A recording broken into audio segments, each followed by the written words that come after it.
پیارے بچوں، ماں باپ کے ہاتھ پکڑ کر رکھو تو کبھی کسی کے پاؤں نہیں پکڑنے پڑیں گے ہیں۔ نعمان بن حارثہ ایک صحابی ہیں، اور اللہ کے نبی صلی اللہ علیہ وسلم کو جب جنت کی بشارت دی گئی، جنت کا نظارے کرائے گئے، تو نعمان بن حارثہ کی آواز سن رہے ہیں جنت میں کہ قرآن پڑھ رہے ہیں۔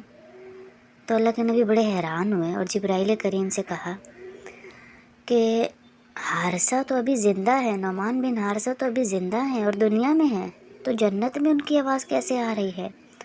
تو جبرائیل امین نے کہا، یا رسول اللہ صلی اللہ علیہ وسلم، اس نے اپنی ماں کی ایسی خدمت کی ہے کہ اللہ نے یہ اعزازی چیز اس کو دی ہے کہ یہ قرآن تو زمین پہ پڑھے گا لیکن اس کی آواز پوری جنت کو سنائی جائے گی۔ سبحان اللہ ہیں جی، میرا اللہ ہے، اللہ سب کچھ، اللہ کا سب کچھ ہے، میں کچھ نہیں، میرا کچھ نہیں۔ اس یقین کے ساتھ ہم اللہ سے روزانہ دعائیں کریں، اللہ ہمارے معاملے بنائے گا۔ اور ماں باپ کو اپنی زندگی کا، اپنے سر کا تاج سمجھیں، پھر اللہ دیکھیں آپ کو کہاں سے کامیابیاں دیتا ہے۔